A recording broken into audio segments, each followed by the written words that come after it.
Tout de suite sur Radio 2M, retrouvez l'Hebdo, un journal qui... Rien à voir. Comment ? C'est pas un journal. On me dit dans l'oreillette que ce n'est pas un journal, donc Pas un journal. on recommence. L'Hebdo sur Radio 2M, c'est un magazine... Pas un magazine. Non plus ? Non, ça va pas non plus ? C'est ce qui est... C'est pas un écrit, magazine. Très bien, je recommence. L'Hebdo sur Radio 2M, une émission culture, Mais non, politique... non. Enfin, non ?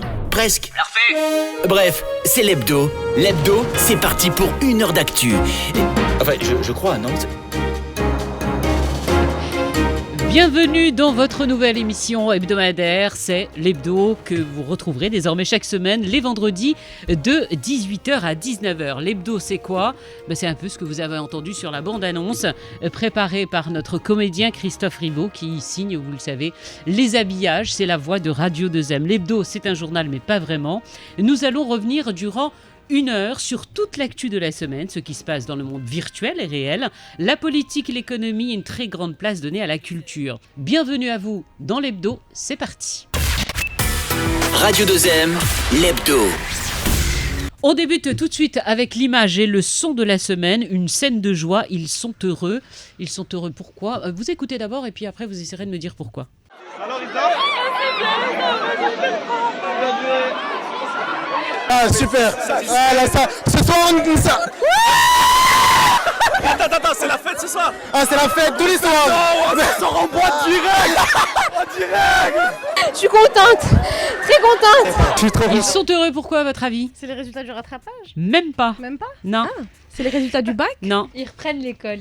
Voilà, Salima. Ils reprennent, ben oui, c'était hier. Suite à l'annonce du ministère de l'Éducation nationale, la joie, la reprise des établissements à Casablanca. Après, bon, ça fait en même temps 7 mois qu'ils sont un peu enfermés tous. Ils vont enfin sortir et retrouver leurs camarades. C'est la reprise, la vraie rentrée pour les Casablancais ce lundi 5 octobre. Joie des élèves, mais aussi celle, surtout, j'ai presque envie de dire, surtout des parents qui vont en fait être libérés pour quelques mois en tout cas. Fin de la galère. Écoutez ça. Ça, c'est une maman un peu énervée. السلام عليكم الله يجازيكم بخير استاذ هذا الفرنسي ولا الكونغلي ديالهم كاملين الله يجازيكم بخير ما باقيش تصيفطوا لي شي حاجه الامير الموفق في هذا الكونت امير الموفق مسحوب في هذا الجروب الله يرحم لكم الوالدين غنصدق مرتكبه شي جريمه وقعت لها ولدي هاد القرايه عن بعد انا ما بقيتش ولدي بغيت نقرا فيها. Bon, elle est juste un petit peu énervée, la dame. Elle en a marre des devoirs. Ça fait 6 mois qu'elle fait les devoirs. Non, mais c'est vrai qu'on a vu sur les réseaux sociaux, il y a plein d'images de parents, mais qui n'en peuvent plus. Voilà, c'est la rentrée, ils vont pouvoir enfin respirer. La déclaration de la semaine, ou plutôt la confession de la semaine, eh bien c'est celle du ministre de la Santé que nous avons reçue mardi dernier. C'est assez rare pour un politique d'avouer tout simplement qu'il a le droit de craquer. Vous êtes sur le front chaque jour, vous le dites depuis des mois et des mois. Très franchement, est-ce que ça vous arrive de craquer ? Oui, ça m'arrive d'être essoufflé à mes bouts de nerfs. Ça m'arrive, je suis même tombé malade parce que j'avais fait quand même une immunodépression. Donc, j'étais pratiquement... Je suis devenu vulnérable. Donc, ça m'arrive. Ouais, c'est humain, je pense. Mais en prenant quand même un temps de méditation, je pense, et de recul, je pense que on peut récupérer, bien sûr. C'est rare quand même d'entendre ça dans la bouche d'un politique. Ouais, c'est une belle déclaration. Ça humanise un peu sa situation. On a l'impression que c'est des gens qui prennent des décisions, mais on sait pas que c'est des êtres humains derrière et qu'il y a des conséquences à ce qu'ils vivent. Donc franchement, ça donne une autre image. Rita, c'est rare quand même. C'est très très rare, surtout quand on voit à l'international. Il n'y a personne qui aime vraiment montrer ce qu'il ressent ou que ça ne va pas. Et là, c'est vraiment une belle déclaration. On va s'intéresser maintenant, justement, puisque tu parles de l'international, on va y aller à l'international. Je vous le disais en introduction, elle jette un œil sur le monde chaque semaine. Rin Bendahem Denby, qui t'a regardé un petit ton peu. Nom de famille. Je me rattrape. Pourquoi tu pars ? Ça fait 10 ans qu'elle me connaît, ça fait des années qu'elle me lance. Non mais attendez, et pour la première, tu es mais moi j'ai le droit d'avoir aussi le trac, il n'y a pas que moi. Non, toi tu es la grande professionnelle. Non. Alors le jour où on n'aura plus le trac, c'est plus la peine d'être là, je peux vous garantir. Donc tu jettes chaque semaine un œil sur le monde et celui en fait qui domine l'actu bien évidemment cette semaine, c'est Donald Trump. Oui, c'est Donald Trump. Mais avant de parler de Donald Trump et d'être un peu plus léger, on va parler d'une situation un peu plus grave qui a aussi dominé l'actu cette semaine. C'est la situation des populations ouïghours. Donc pour cette première d'Un œil sur le monde, on va parler d'un dossier devant lequel malheureusement le monde a détourné les yeux. Les Ouïghours, pour ceux qui ne savent pas, eh bien c'est une minorité musulmane principalement installée dans la région de Xinjiang en Chine. J'ai réussi à le sortir. Ils accusent le gouvernement d'avoir interné plus d'1 million d'entre eux dans des camps. Alors on parle de stérilisation forcée, de torture, de viol, de travaux forcés, de trafic d'organes. Les témoignages des rescapés sont glaçants, comme celui, on va l'entendre, de Goulahar, une rescapée de ces camps qui a témoigné à visage découvert dans un long format diffusé par France 24 cette semaine. On l'écoute raconter les conditions de son emprisonnement dans une cellule de 20 mètres carrés. Il n'y avait pas de fenêtre. À l'intérieur, il y avait une quarantaine de femmes. La moitié d'entre elles étaient debout. Les autres étaient allongées au sol, les unes contre les autres. On portait toutes de lourdes chaînes aux pieds. Alors c'est vrai, Hind, que ce documentaire a fait beaucoup parler de lui, notamment sur les chaînes françaises. Exactement. Pour la simple et bonne raison, et notamment quelqu'un qui racontait un témoignage que leurs bourreaux, leurs tortionnaires, en fait, pour certains, vivaient, s'installaient en fait chez eux et ils devaient l'appeler cousin. Oui, et puis c'est une espèce de système de surveillance extrêmement permanente et extrêmement resserrée. Donc cette effroyable situation, elle durerait depuis plusieurs années, mais on en parle particulièrement cette semaine parce que c'est la semaine où la Chine célèbre sa fête nationale. C'est une date qui a été choisie par le député européen Raphaël Glucksmann, qui est un fervent défenseur des Ouïghours, pour lancer la semaine d'action contre l'oppression des Ouïghours, pour mettre en lumière en effet leur situation. L'une des principales actions a été de mobiliser les internautes en leur demandant de remplacer leur photo de profil par des carrés bleus, la couleur du peuple ouïghour. Sur les réseaux sociaux, vous avez dû le voir en ouvrant Twitter, Instagram, les photos de vos amis et de vos contacts ont été remplacées par cette couleur bleu-azur. C'est un cri de ralliement qui a en effet mobilisé des milliers d'internautes, mais qui pour le moment ne semble pas avoir suscité de réaction auprès de la communauté politique internationale. Pas pour le moment. Non. Accompagné d'ailleurs du hashtag #FreeOuïghour. Exactement, c'est le hashtag #FreeOuïghour. On vous encourage, si vous vous sentez concerné, à l'utiliser. Alors après la Chine, on va le faire. Après la Chine, on traverse le Pacifique et on va aux États-Unis. C'est un peu plus léger cette fois. Pour parler de l'événement audiovisuel de la semaine, c'est bien sûr le premier débat présidentiel entre Donald Trump et Joe Biden. Les images ont fait le tour du monde et pour cause, de mémoire d'Américains, on n'avait jamais assisté à un débat aussi terrible. Je ne sais même pas si on peut dire débat ou plutôt règlement de compte. Il y a les mots nous ça a été une baston verbale. Oui, quand même. exactement. Alors, avant de faire la une des médias, Donald Trump, pour avoir contracté le coronavirus, Rita nous en parlera, eh bien, il s'est distingué par une prestation que certains ont qualifiée d'apocalyptique. Fake news, refus de condamner l'extrême droite, insultes, menaces, tout y est passé jusqu'à provoquer l'exaspération de l'imperturbable Joe Biden. He's a left-wing radical left. Will you shut up, man? Listen, who is on your list, Joe? En plein débat présidentiel, le comédien, regardez lapsus, le candidat démocrate s'est fendu d'un « Will you shut up, man ?» Comprenez, mais ferme-la, mec. Une phrase que beaucoup ont dû crier devant leur téléviseur, mais que personne, pas même Hillary Clinton, n'avait osé prononcer à Donald Trump. C'était l'un des rares moments de réactivité de Joe Biden qui, lui, a été accusé, comme d'habitude, d'être mou face à un Trump des plus virulents. I'm not here to call out his lies. Everybody knows he's a liar. But you I just want to make sure. Joe, you're the liar. I want to make sure. Graduated last in your class, not first in your class. I want to make Mr. sure. President, can you let him finish? Il est arrivé dernier dans sa promotion. Bref, vous avez entendu, vous avez vu, Joe Biden a eu du mal à en placer une. Il a pu néanmoins se rattraper, du moins en termes d'image, à la fin du débat. Vous allez le voir sur vos images, sa femme, Jill Biden, est montée sur scène, elle a pris dans ses bras. Ah oui. Alors qu'en face, Melania Trump, elle a à peine approché son mari Donald.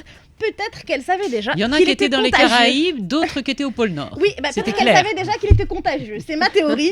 Elle essayait d'éviter d'attraper le coronavirus. Bah non, parce qu'elle est positive. Je sais, elle n'est également. pas éloignée suffisamment, Melania Trump. Et c'est vrai que Trump fait l'actu, ça tourne en boucle sur toutes les chaînes du monde entier, puisqu'il a été hospitalisé ce matin. pour se reposer, nous dit-on. Mais l'annonce, c'est lui-même qui l'a faite à travers Twitter, parce que Trump, c'est quand même un fervent de chez fervent. Je ne sais plus qui avait dit, il a un doigt qui bouge plus vite que... il annonce tout sur Twitter, Rita. Tout à fait. D'ailleurs, moi, je vous avoue que vu la situation, j'ai failli ne pas venir. Et surtout depuis que j'ai appris que Donald et Melania avaient contracté le coronavirus, le SARS-CoV-2, le Wilkel. Bref, le tout petit truc qui emmerde le monde entier. Et quand je dis Melania et Donald, c'est pas le dernier épisode de Disney, quoique ça aurait pu avec leur nom, mais je parle bien, comme on l'a dit, du célèbre couple Trump. Et comme vous le savez, ce n'est pas depuis le bureau ovale, comme vous l'avez dit, ni depuis le Pentagone que le président l'a annoncé, mais depuis son autre bureau, son préféré, j'ai nommé Twitter. Parce que Donald Trump tweet tout et n'importe quoi. Sur ce post, il y a d'ailleurs eu un record de mentions j'aime avec plus d'1 million de likes et plus de 500 000 commentaires. Son Covid, il a donc fait le plein de réactions. Péon, péon, péon, péon. Vous savez d'ailleurs que le président américain avait été sanctionné par ce même réseau social pour comportement inapproprié à plusieurs reprises parce que Donald Trump ne s'arrête jamais, et encore moins maintenant qu'il est bloqué chez lui. Je vais vous rappeler l'un de ses tweets les plus drôles. Je ne sais pas si vous vous en souvenez. Il avait écrit « Pourquoi Kim Jong-un me traite de vieux alors que je n'ai jamais dit qu'il était petit et gros ?» Bon, j'ai été obligée pour l'accent. Hein. J'ai même parfois l'impression qu'il y a plus de déclarations sur Twitter que d'interventions d'Arbeda. Bon, si vous n'avez pas compris, c'est bien sûr la Maison Blanche, mais je ne sais pas pour vous, moi ça me fait du bien de penser que Donald Trump et moi on habite dans le même nom. D'ailleurs... En parlant de déclaration, le président américain avait suggéré il y a quelques mois d'injecter d'eau de Javel contre le virus. Oui. Les internautes ne l'ont pas oublié. Et ils lui répondent toujours sur Twitter avec beaucoup de sarcasme. J'ai d'ailleurs retenu cette petite phrase. « Un petit verre d'eau de Javel, Donald ?» Bon, en tout cas, ils s'en sont donnés à cœur joie. Vous le savez, l'annonce de sa quarantaine tombe à un mois des élections présidentielles. Espérons pour Donald Trump qui brigue un second mandat que cette période ne dépasse pas la date limite de péremption. Enfin, un prompt rétablissement au couple Trump. D'ailleurs, est-ce que vous savez ce qui est bon pour se protéger contre le virus et booster son immunité ? La vitamine C. Mais encore ? Le zinc. Mais encore ? De l'eau citronnée le matin. Mais encore ? Du soleil. Le masque, la distanciation, le gel. Eh bien, c'est aussi le sport. Et la pratique du sport. Oui, c'est vrai, le plein air. Moi, je vois qu'on a des grands sportifs ici. Ils ne sont pas concernés par ce... Bon, je vais essayer de vous faire deviner de qui ou de quoi je vais parler. Si je vous dis... La avec moi. De football.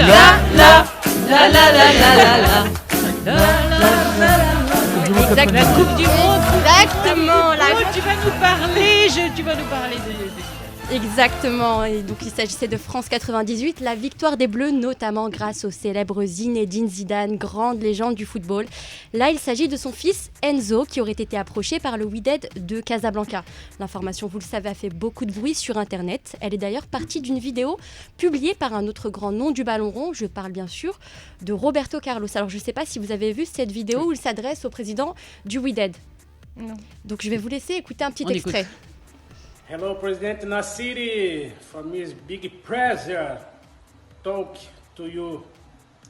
As you know, I work with Mr. Paul Ondeol and Mr. Isan.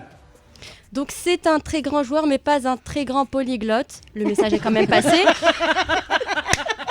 En fait, ce que vous n'avez pas entendu la suite, Roberto Carlos disait « Your club is big club in Casablanca, Wydad. My English is not good. Vamos, Zidane !» Roberto, si tu nous écoutes, je veux bien te donner des cours d'English. My English is pretty good. Donc cette nouvelle concernant le soi-disant transfert du jeune Zidane n'a donc pas fait l'unanimité car beaucoup de férus de football ont mis en doute les qualités sportives d'Enzo sur le terrain. On est d'accord, Nas ? Oui. Parce que oui, malgré son beau sourire, il n'a pas le même parcours que son père. Il fallait s'y attendre, on a tout vu sur Internet. Des photomontages avec le maillot du WAC aux commentaires complètement loufoques. Je vais vous en lire quelques-uns. Donc j'ai du mal à le voir jouer en Botola contre Birken. Il y en a un autre que j'ai pas très bien compris. Parce que sa copine, c'est une Marocaine, elle habite à Casablanca, il aime bien le tagine poulet citron confit. Peut-être. Il passe de la Casablanca, en référence au Real Madrid, à Casablanca. Vous voyez, certains internautes ont le même humour pourri que moi. Et le dernier commentaire, je l'ai traduit de l'arabe. Soit tu viens et tu mouilles le maillot, tu meurs pour lui, pour le club, soit tu restes chez toi et tu coiffes les cheveux de ton père. Sachant que Zizou est chauve. L'original, ça donnait ça. Bon, c'est pas la même chose. Finalement, la nouvelle s'est transformée en infox. On ne connaît pas encore réellement le comment du pourquoi. Les rumeurs disent qu'il y aurait un intérêt du WAC pour Enzo, mais que rien n'avait été signé. En tout cas, Zidane au WAC, ça aurait été juste exceptionnel de le prononcer. Imaginez certains de nos collègues commenter en plein match avec beaucoup d'aplomb et d'énergie. نحن الآن في تيران واتزم زيدان عنده الكرة هدف لفائدة الوداد البيضاوي. Bon, pour l'aplomb, on en parlera. Ce qui est sûr, c'est que d'après de nombreux connaisseurs, footballistiquement parlant, malheureusement, le jeune Enzo aurait plus hérité de l'âne que du Zid. Je vous laisse réfléchir à cette vanne. Rendez-moi vos copies dans 1 heure.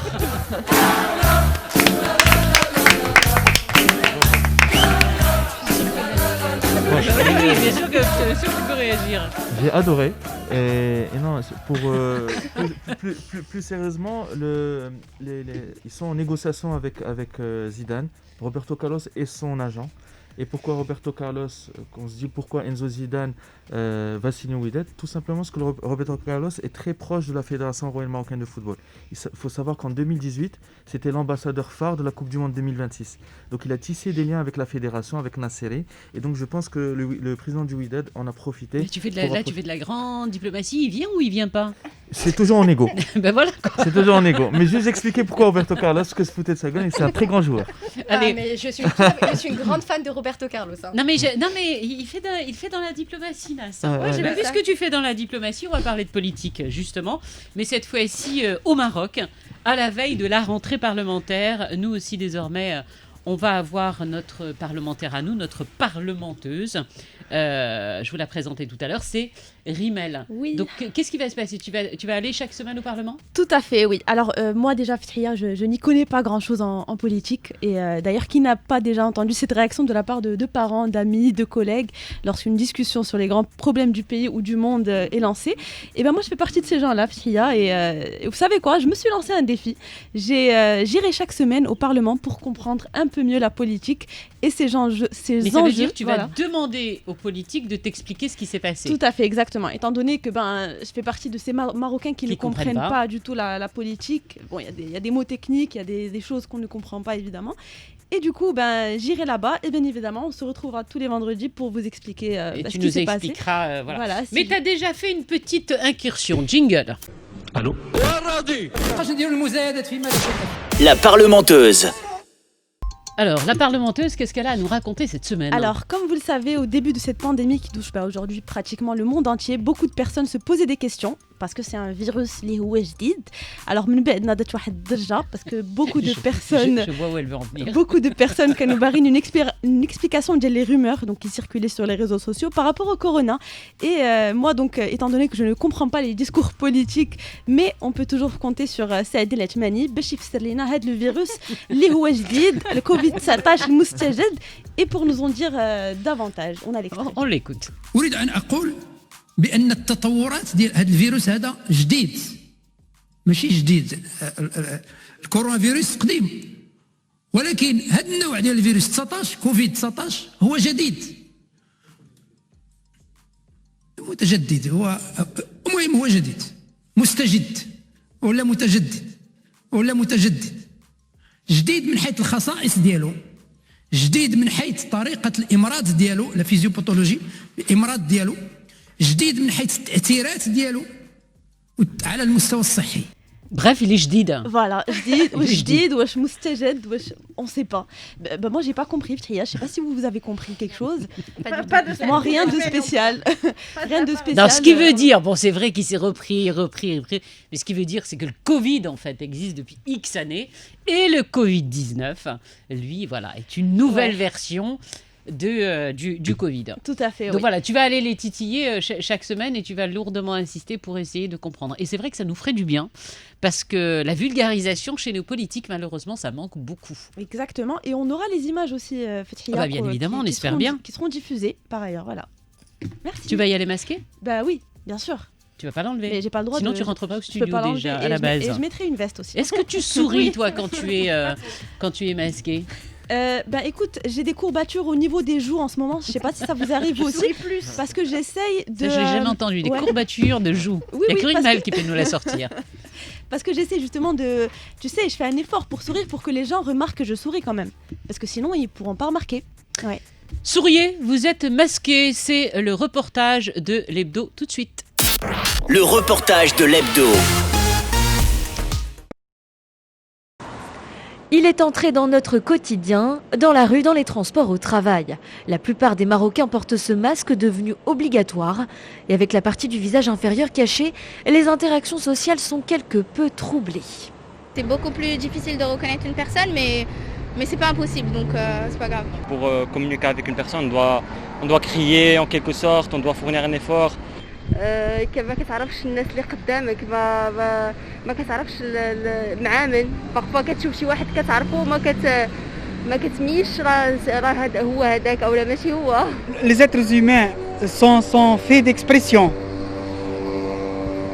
de contentement, tristesse, et ça il cache un peu effectivement cette perception de la partie de la personne.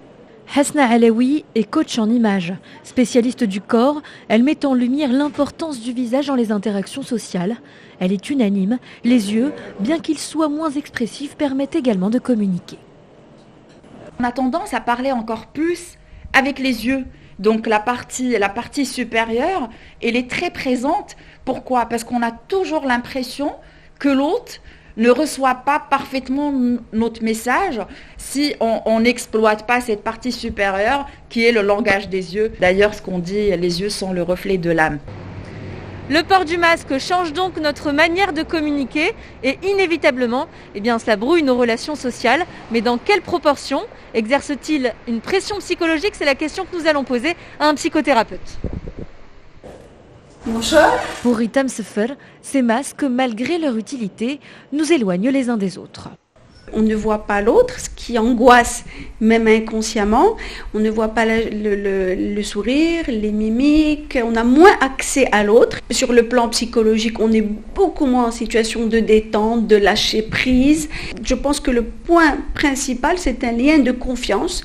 Et on assiste en ce moment à un recul de la confiance mutuelle. Une solution pour ne pas céder à la morosité ambiante dans cette société masquée, pourquoi pas opter pour ce type de modèle transparent.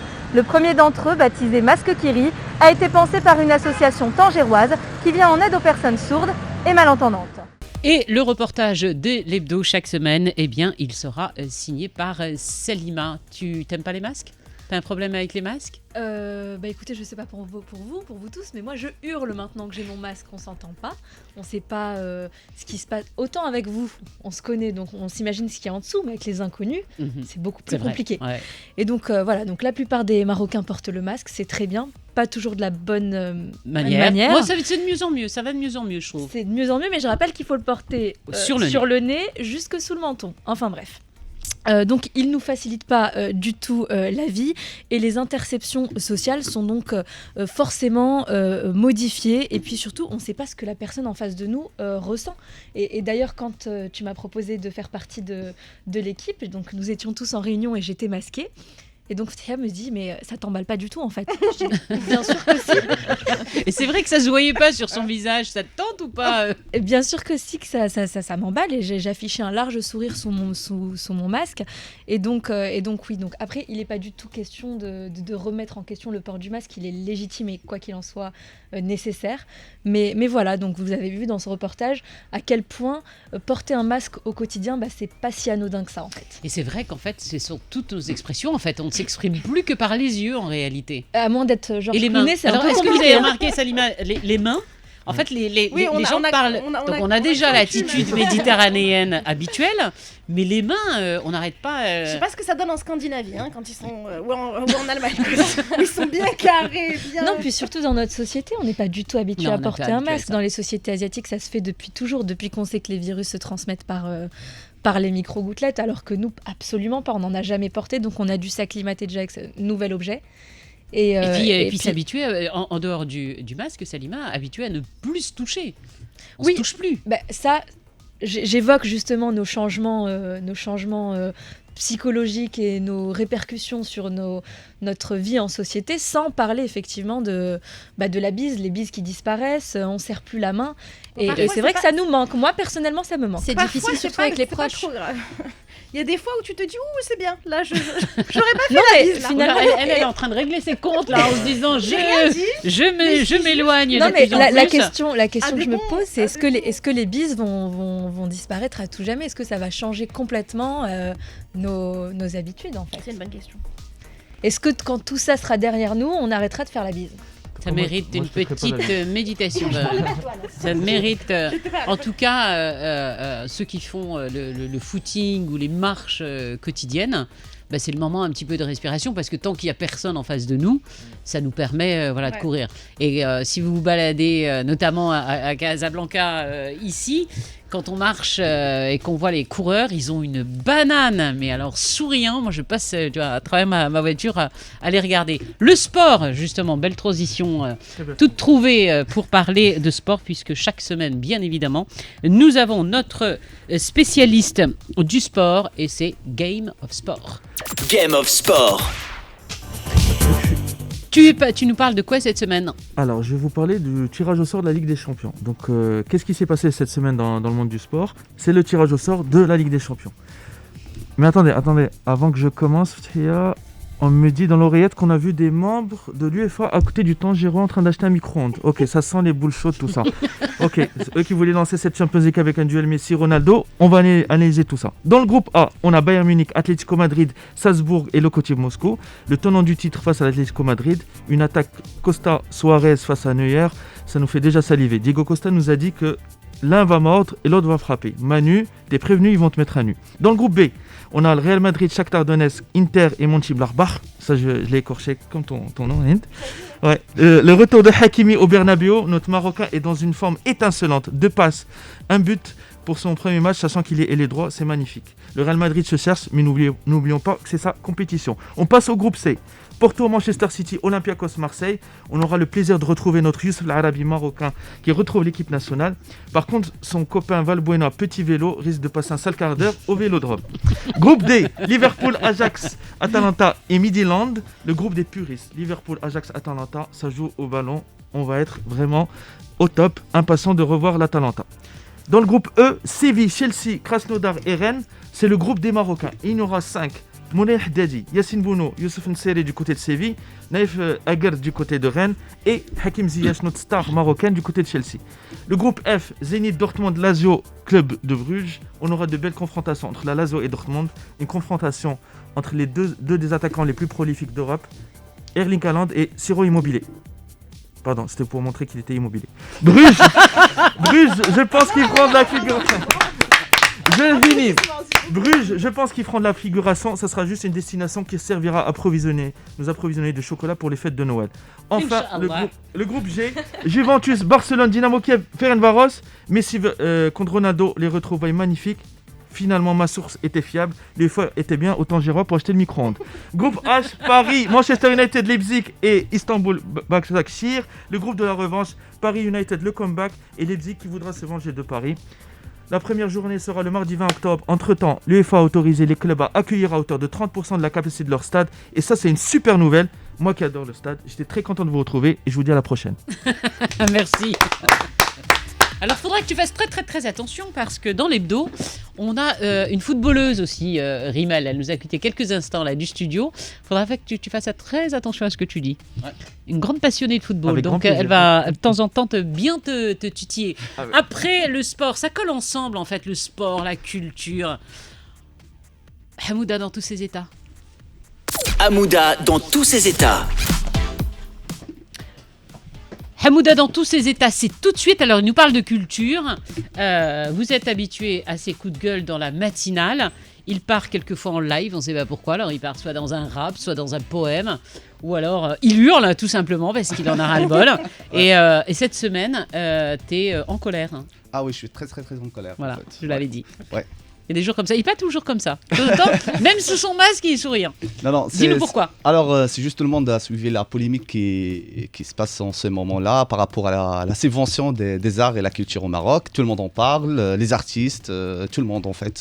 Et on a ceux qui disent qui a le droit, qui n'a pas le droit. Est-ce que c'est le fonctionnaire? Est-ce que c'est l'artiste de métier? Est-ce qu'ils n'ont même pas le droit, comme certains ont dit?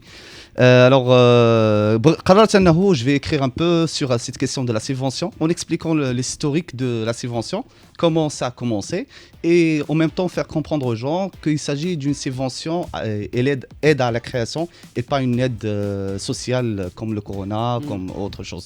Voilà, c'est... Et tu as quelques sons justement d'artistes. Si, exactement. En fait, il y a plusieurs déclarations des artistes. Il y en a eu plein sur les réseaux sociaux ces derniers jours. C'est des artistes pratiquement tous exprimés. Ouais. Exactement. Et il y avait Latifa Arafat, c'est elle qui a commencé en fait ce chantier-là des déclarations. Après, il a été suivi par plusieurs artistes de rap, des jeunes, Sanhaji de Chabi. On va écouter un petit extrait, allons-y, oui, bien sûr. ملي توصل وزارة الثقافة أنها تفرق البارح ولا البارح مليار و400 مليون لأسماء غير معروفة. فنانة كبار دوزوا العراس دوزوا عطاو أعمال جميلة فينا هما مساكن كيموتوا.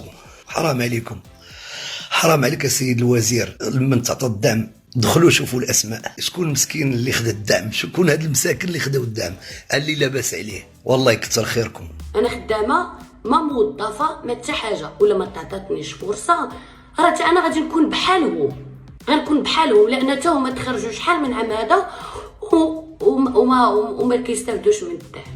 علاش ما كيستافدوش حيت ناس اخرين واخدين لهم بلايصهم صراحه، وهاد الناس هادو موظفين. البوليميك كان اونتر شكون اللي عنده الحق ياخذ الدعم، واش الموظف واش الارتيست اللي خدام بوحدو. الناس سمعت 1 مليار ديال الدعم تسحبها فلوس كثيره، بورتون عندنا دي ميلي ديال لي زارتيست كي بروفيت et qui profitent dans le cadre d'un projet et pas à titre personnel. Alors c'est un sujet que vous avez traité toute l'équipe de la matinale avec notamment avec l'artiste Nouman Hello et il y avait aussi Manal Bouchliha qui كانت معنا justement qui expliquait vraiment comment ça fonctionnait cette subvention, pourquoi lui il était contre. Voilà. Finalement, je ne sais pas pourquoi il est contre, parce que si on est contre une subvention, on ne sollicite pas la subvention dès le départ. Et pour cela, en fait, sa déclaration et le fait de déclarer qu'il veut plus l'argent, ça a aggravé en fait la situation. Ça a aggravé la situation et puis ça a créé une énorme polémique. Oui, une énorme polémique qui a commencé déjà avec la déclaration de Latifa, mais après, le fait de se retirer n'a fait que aggraver la situation et faire comprendre aux gens qu'il s'agit vraiment d'une aide sociale. Et lui, il ne veut pas cette aide-là. Et après, la fameuse phrase qu'il a dit, je laisse ça pour le Covid, ça a laissé les gens penser que l'État est en train de distribuer de l'argent comme ça. Pourtant, c'est pour des projets et des équipes de travail, et pas un artiste ou bien une personne. Voilà, et sur cela, j'ai écrit une petite... allons-y. Oui. Alors c'est un poème, c'est un rap, c'est quoi aujourd'hui? Cette fois, c'est un coup de gueule, mais ça va être un peu entre les deux, voilà. Ces derniers jours, tout le monde devient contrôleur. Et dans tous les réseaux et dans tous les médias, nous avons un seul débat. هو شحال خداو الفنانة فوق الطبلة. وباش نعرفوا واش واقع في هذه البيعه والشريه لازم نحيدوا اللبس ونوضحوا القضيه باش الناس تفهم ومن بعد تقدر تحكم. Au Maroc et presque comme tous les pays, nous avons un ministère de la culture. هذا المينيستير داير بحال شي كراي، مع كل تعديل حكومي كتغير السميه وكتغير المكان. مره وزاره الثقافه والشباب والرياضه، مره وزاره الثقافه والاتصال. المهم شاك فوا عندها شي بلان، ولان المغرب كيامن بدور الثقافه والفن في تطوير البلاد كيخصص دعم للفنان كيساعد في الانتاج. هذا الدعم بدا في 1998 مع الوزير الاشعري. Cette subvention avait plusieurs formes. Son objectif est aider les créateurs ونرفعوا ايضا مستوى الفن. 2008 غادي يكبر هذا الدعم وغادي يشمل كاع المجالات من الموسيقى، فنون تشكيليه ونشر ومسرحيات. اللي وقع هذا العام هو ان الدعم ضربته كورونا، وبلاصه ما يخرج كموالف دعم عادي، شي عالم اقترح على الوزاره تزيدو استثنائي، ومن هنا بدا المشكل والفنان بدا في التأويل. الحركه وقفات شي 8 شهور غالبا تقريبا، لكن لو ماروك ا كونفيني سولمون 6 موا. غادي نقول لك لان الابداع في المغرب كيحجر مره لان الوزاره جد ديمقراطيه وعندها الميركاتو انتقالات صيفيه وشتويه وربيعيه وكل سنه بوزير. هذه السميه ديال استثنائيه ما خلات الناس تفهم باللي الوزاره نون سولمون كتدعم الفن ولكن غادي تعاون الفنانه، والفنانه كانوا ايضا ناقصين فهمها ودفعوا مشاريع وعولوا على الدوبل والتريبل، في حين ان الوزاره ما وضحتش ستون وخلات كل شيء في دار غفلون.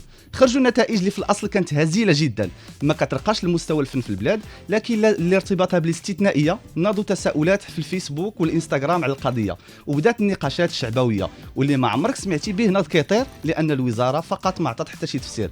الوضع خلى بعض الفنانين عند بالهم داروا بريزير، تنازلوا بصفتهم كاشخاص وزادوا الماء في الطين، لان الدعم خارج المشاريع وماشي الاشخاص. الناس زاد فهمات باللي بصح هاد الناس كيحسوا بالمواطنين، ولكن خاصنا نفهموا باللي ان الدعم ديال 16 مليون الا قسمنا على 10 ديال الناس في مشروع ونحسبوا ما يقارب سنه وهاد الناس جالسه ما خدامه، غادي تجيهم شي 500 درهم للشهر. خاصنا كذلك نفهموا باللي الفنان كيخدم، كيعطينا ابداع وفن، كيخلص الكرا وكيخلص الضريبه وكيقري ولده في المدرسه، والمشروع ديالو خاصو نجار وحداد واستوديو ومكتبه وادوات. Ça veut dire qu'il y a toute une économie qui bouge quand un artiste travaille, et c'est notre besoin actuel. Et à la fin, il faut penser à une réforme et régler la situation des subventions. La priorité c'est l'artiste de métier، يعني اللي ما خدام، اللي ما عنده خدمه وما عنده مدخول، et communiquer le maximum pour éviter les polémiques ونكونوا مسؤولين et ne pas laisser les gens يديروا البوز على ظهر المواطنين. Oui, mais c'est un sujet qui est compliqué, que tout le monde ne comprend pas, pour la simple et bonne raison, c'est pas parce qu'un grand artiste, lui, touche, travaille un petit peu plus, et là, durant cette période qu'il ne travaille pas, qu'il ne peut pas toucher. Alors, il y a les petits artistes qui, eux, sont en difficulté suprême, mais nos grands artistes aussi, en ce moment même, sont en difficulté. Exactement. Et se font attaquer également sur les réseaux sociaux en disant, bah non, toi, t'as dû toucher, je sais pas combien de millions avec ton dernier clip, mais bon, ça va faire pratiquement un an qu'ils ne font rien. Exactement. Donc voilà, il y a une peut-être juste mesure en fait à trouver. Je sais pas ce que vous en pensez. Oui. Exactement. Il fallait penser à une formule qui mettre peut-être en premier temps les artistes qui ne travaillent pas, qui ne sont pas fonctionnaires ou bien qui n'ont pas une autre source pour vivre. Après, il fallait aussi communiquer de la part du ministère de la Culture, parce que quand on a un an sur les résultats, c'est le porteur de projet et c'est pas celui qui reçoit tout l'argent, c'est le porteur de projet. Derrière lui, il y a toute une structure juridique qui a présenté un dossier, qui travaille avec des contrats, il travaille avec des artistes, et il y a tout un staff qui bénéficie de ce projet. C'est juste le porteur de projet ou bien de nom de l'artiste qui a créé cette polémique. Après, l'artiste, il fallait qu'il assume et montrer aux gens que c'est une subvention qui n'est pas assez importante, c'est vrai, et en même temps ne pas... Mais justement, Hamouda, on a proposé au ministre de la Culture de nous rejoindre pour justement l'hebdo. Là, il ne pouvait pas parce que c'est vrai qu'il y a peut-être un petit peu trop de tension et c'est un petit peu chaud. En même temps, c'est juste pour comprendre et pas spécialement pour attaquer. En tout cas, il ne refuse pas notre invitation et on espère qu'on l'aura avec nous pour la semaine prochaine, Inch'Allah. On parle culture encore. Bismillah. Bonjour Yassine. Hola. Bismillah, bismillah. Toujours bismillah. Non, on commence avec le jingle d'habitude. Radio 2M, la pépite de Yassine Tabouktirt. Chaque semaine, une petite pépite. Alors, elle porte le prénom et le nom d'une grande chanteuse arabo-andalouse. Mais elle fait partie de la nouvelle génération. De nombreux internautes parlent d'elle cette semaine. Qui est-ce ? Elle s'appelle Amina Bensouda et j'ai essayé de décrire une chronique avec le cœur et avec Nefs et avec tout ce que j'ai de beau au fin fond de moi, même s'il est très minime. Donc je vais commencer ma chronique. Donc quand Fatria m'a demandé d'écrire une chronique sur mon coup de cœur musical du moment, j'étais complètement perdu vu que j'avais l'embarras du choix entre une centaine d'obus sortis ces derniers temps. J'ai longuement hésité entre le dernier album de Maria Carey, Rarities, l'extraordinaire Calf du belgo-congolais William Kaloubi alias Damso, ou encore Naza, le chef-d'œuvre du petit génie de la trappe marocaine Snor. Et c'est à ce moment précis que je me suis rappelé un mail reçu dernièrement de la part d'une attachée de presse parlant d'une chanteuse marocaine appelée Amina.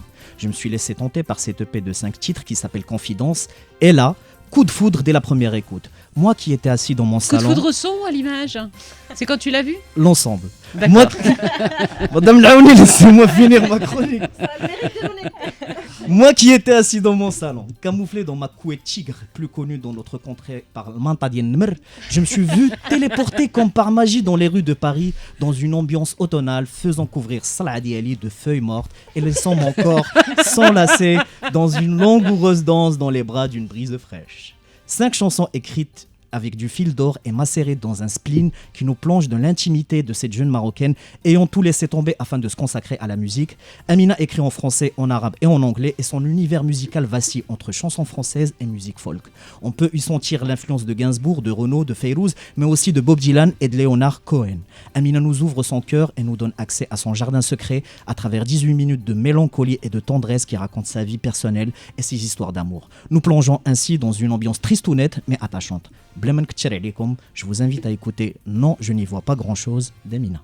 Non, je n'y vois pas grand-chose à la vie que tu me proposes. Écoute un peu, je vais m'en défaire, car je ne cherche plus à te plaire. J'ai passé ma vie à me taire, et crois-moi, j'en suis pas fière. Non, je sais, tout n'est pas rose, ici ou ailleurs, c'est la même chose. Y'a qu'à voir Insta ou Twitter, tu comprendras vite pourquoi j'ai peur. Dans cette société de l'image, moi je veux te montrer mon vrai visage. Non, ce projet n'est pas fou, arrête de lui tordre le cou. Toi quand tu me parles, ça m'angoisse, mon répit me gêne, me dépasse. Si tu retombais en enfance, t'approuverais sûrement mon insolence. Car non, je n'y vois plus grand chose à la vie que tu m'imposes.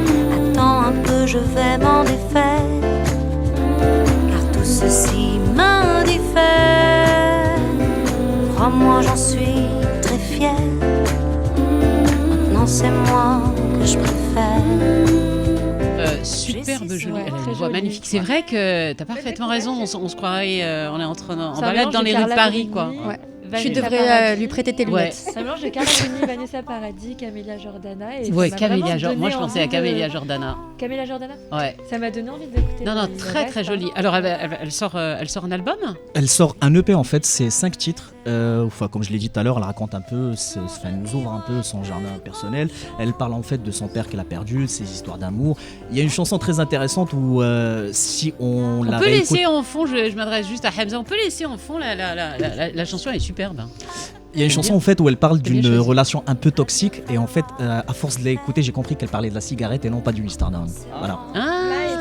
Et on a là-dedans Madame Laouni. Je sais pas pourquoi. Il est le seul dans toute cette radio à m'appeler Madame Laouni. Ah oui. Moi je t'appelle Madame Laouni parfois. Oui, non mais ça c'est toi, c'est pour plaisanter. Tu m'appelles Hind